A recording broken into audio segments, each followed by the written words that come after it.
I'm Adrian Pinsino. And I'm Nicole Pinsino. We own and operate ADP Farms. Welcome to our farm. Farming with my family and my husband means supporting each other. It's a lot of long hours and it's a lot of taking everything one day at a time.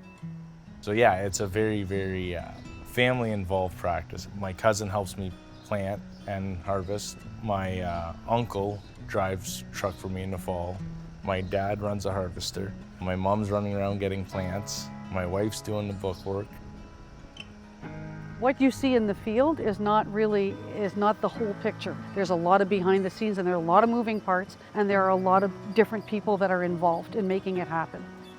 There's a whole dynamic there of family that works together to get this going. Field tomatoes are grown for processing.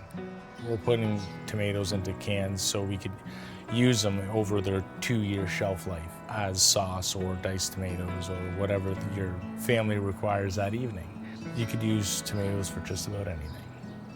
The big difference between greenhouse tomatoes and field tomatoes is the fact that greenhouse provides year-round tomatoes for the grocery store. They're fresh. Where we are only working with about a 1.5-month window of providing supply.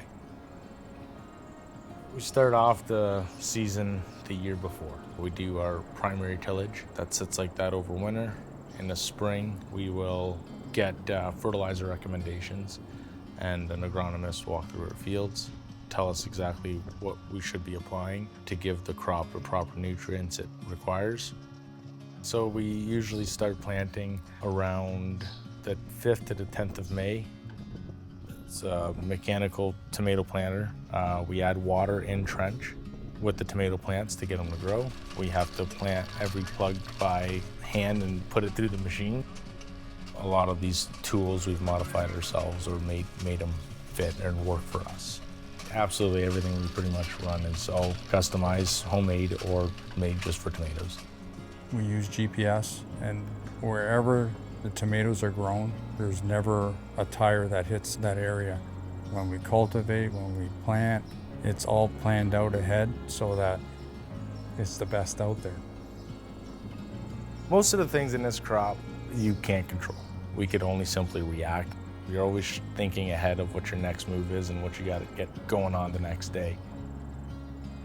It's extremely discouraging when you do have a weather event and you still have to put in all that work, all that effort, all that time to not have a crop. It still has to get done, so you can't just call it quits.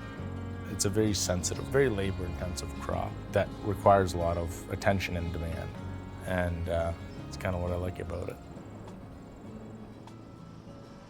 We usually start harvesting generally around August 15th, August 17th. We're expected to deliver a raw product. It has to get into those cans ASAP from the moment we pick it for the freshest quality that we could provide. We run a pick-right harvester. It's a pull-type machine, so it gets pulled by a tractor. There's 2 cutting discs that operate in the soil, and it cuts the vines where it then gets fed up into a conveyor, up into a set of brushes, which take the tomatoes off of the vine. The tomatoes then brought up to a set of electronic eyes that actually sort your dirt, mud, or green tomatoes, and it rejects those tomatoes back onto the field. Then it goes on to another belt where there's people sorting by hand and removing any low quality fruits. Then it goes up to another elevator, which then goes into a wagon, which is ready to transport to the processing plant. Hi, I'm Karen from Conagra Brands Dresden.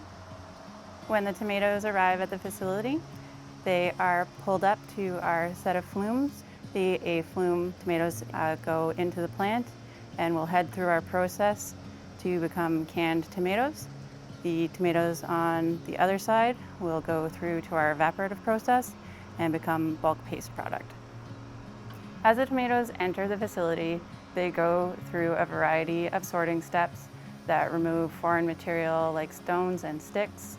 After the tomatoes are peeled, we put them through optical sorters to ensure that we have removed any blemishes And then the tomatoes proceed on through our processing equipment, which could be dicing. They get topping brine, which could include spices or just a salty tomato brine. They go through our steamers, and that's where the lid is added and a hermetic seal is formed. After cooking, the cans proceed into our warehouse so that we can label them later on in the year. After the cans are labeled and cased, they are ready to be shipped off to our customers. I think a lot of people don't recognize that a lot of our food sources are local because so much of it is grown right here in Ontario. The tomatoes that I grow are safe. I feed them to my family. We put our heart and effort in quality. The standards in Canada are very strict, and yeah, I feel really good about the tomatoes we grow and proud of them. We eat what we grow. If you take care of the land, it will take care of you and your family.